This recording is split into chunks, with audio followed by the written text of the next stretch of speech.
안녕하세요. 이번 시간에는 NCS 채용 컨설팅에 대해서 살펴보도록 하겠습니다. 우리나라는 지금 심각한 실업률에 직면해 있습니다. 취업 준비생들은 취업하기가 하늘의 별 따기, 낙타가 바늘구멍 통과하기라고 아우성입니다. 그런데 기업의 CEO, 인사 담당자 입장에서는 좋은 인재를 찾기가 사막에서 바늘 찾기, 서울에서 김서방 찾기라고 합니다. 이런 심각한 채용 미스매치가 발생하는 이유는 여러 가지 이유가 있겠지만 첫 번째는 보상의 미스매치, 두 번째 숙련의 미스매치, 세 번째 정보의 미스매치 때문입니다. 보상의 미스매치 같은 경우에는 이렇습니다. 우리 중소기업의 경우에는 대기업, 공공기관에 비해서 보상 수준이 상대적으로 낮습니다. 그리고 미래에 높은 보상을 받을 가능성은 낮은 거죠.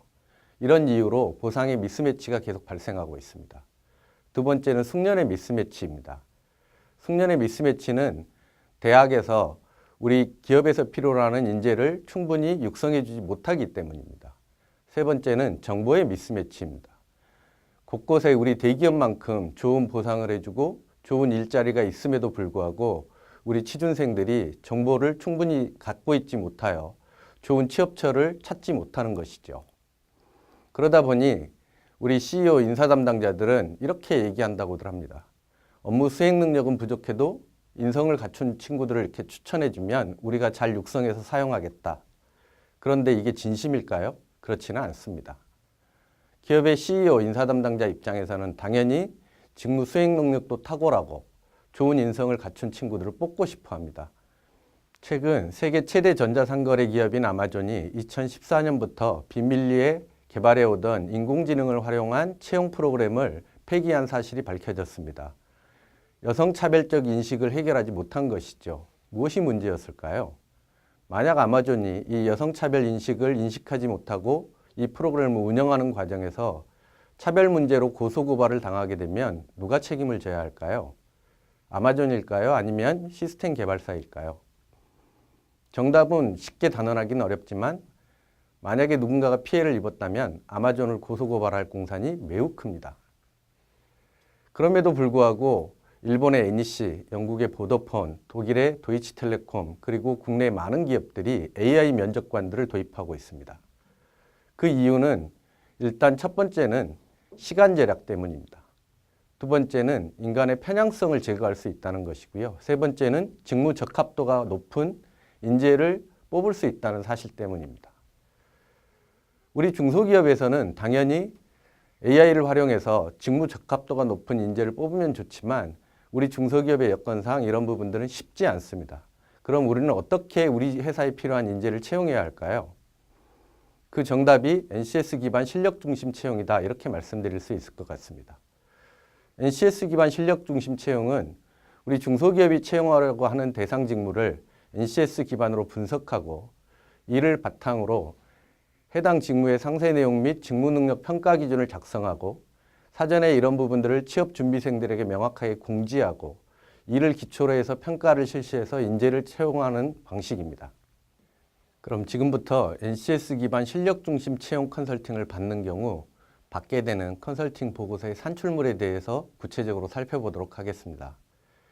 NCS 기반 실력 중심 채용 컨설팅을 받으시게 되면 보고서는 크게 컨설팅 기업 관련 산업 특성, 컨설팅 기업 현황 및 요구사항 분석부터 해서 채용 평가 도구까지 총 6단계로 구분되어 있습니다.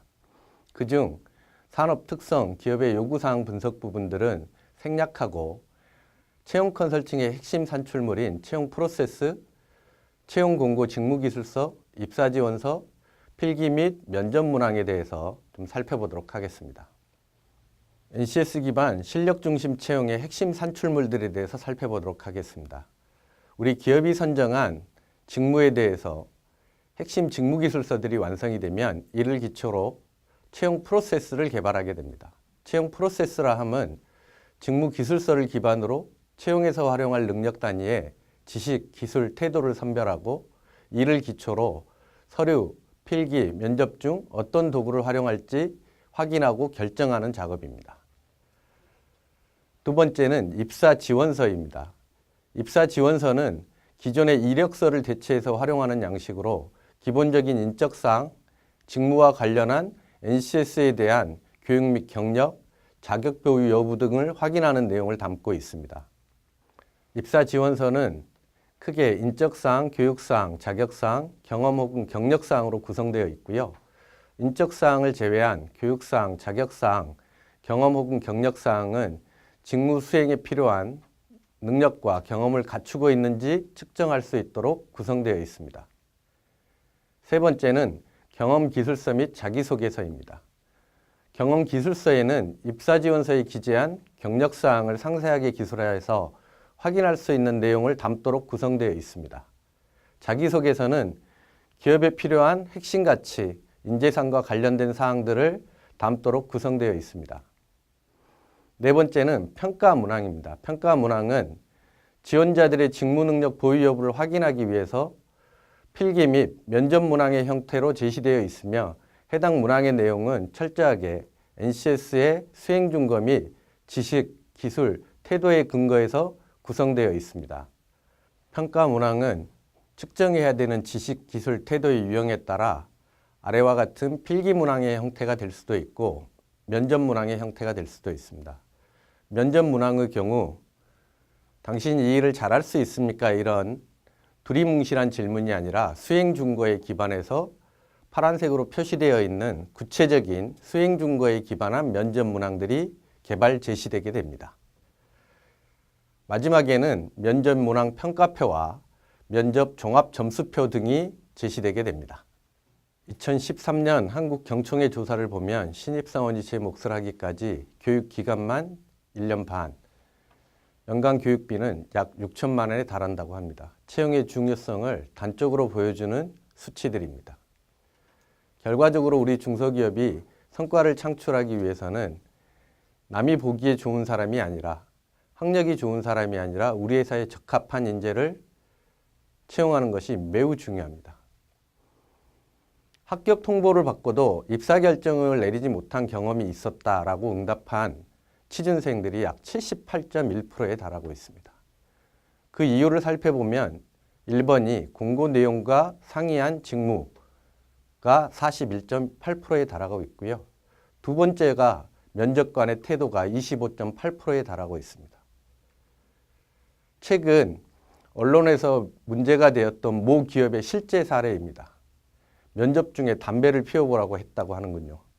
설마 이런 기업이 있을까 싶지만 실제로 오른쪽 하단에 보시는 것처럼 이건 인터넷에 올라왔던 실제 사례입니다.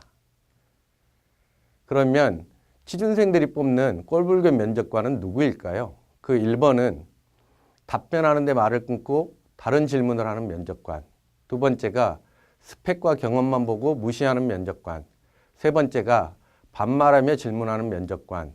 네 번째가 연봉 처우 등에 정확하게 대답하지 않는 면접관. 다섯 번째가 이력서를 미리 검토하지 않고 면접장에서 검토하는 면접관이라고들 합니다. 만약에 당신이 채용 결정자라면 아래 8사람 중 누구를 뽑으시겠습니까?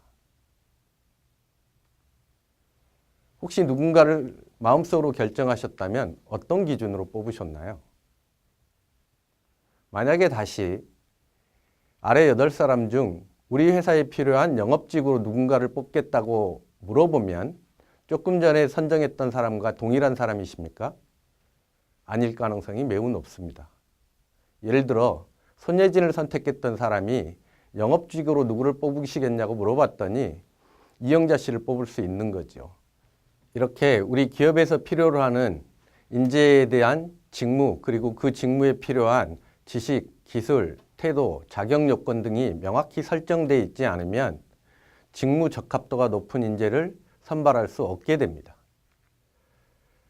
기업 또는 인사 담당자들이 평가의 단계에서 범하는 오류들은 여러 가지가 있지만 그중에 가장 대표적인 사례 4개를 살펴보도록 하겠습니다.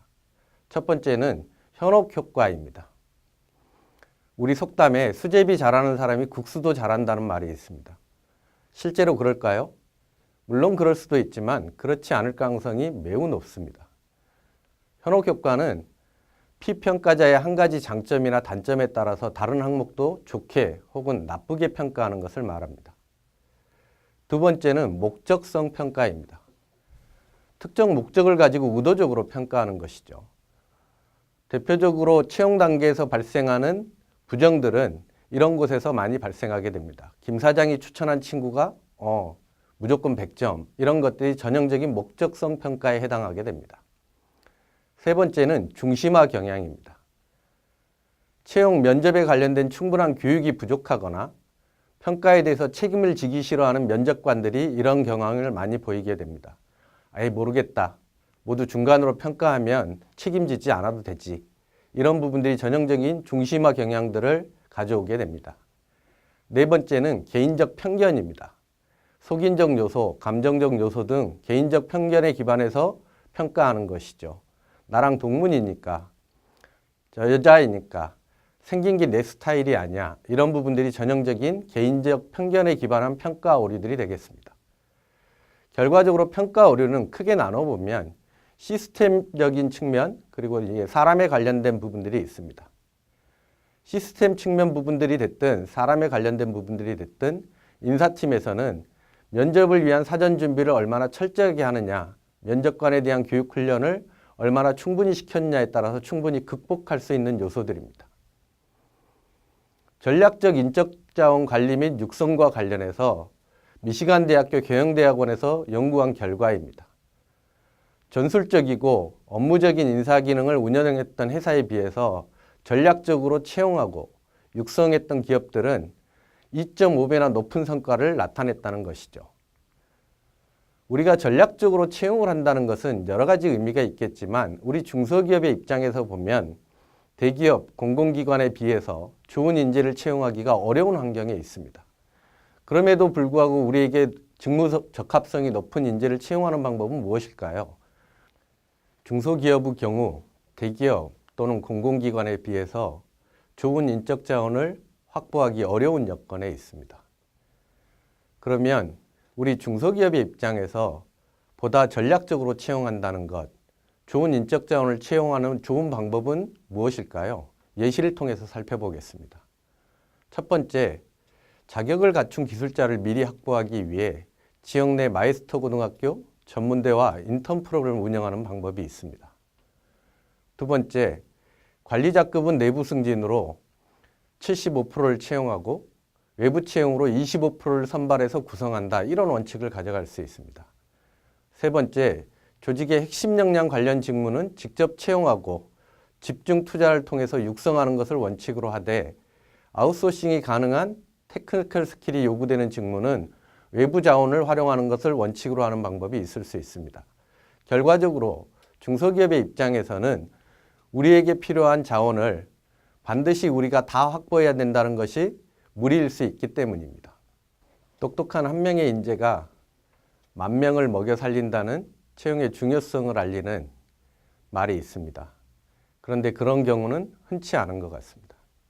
반면 잘못 뽑은 한 명의 인재가 조직을 병들게 망하게 하는 경우는 많습니다. 우리 중소기업들이 우리 기업에 맞는 직무 적합도가 높은 인원을 채용하기 위해서 NCS 활용 컨설팅을 효과적으로 활용하는 부분들이 매우 중요합니다. 다음 차시에서는 NCS 재직자 훈련 컨설팅에 대해서 살펴보도록 하겠습니다.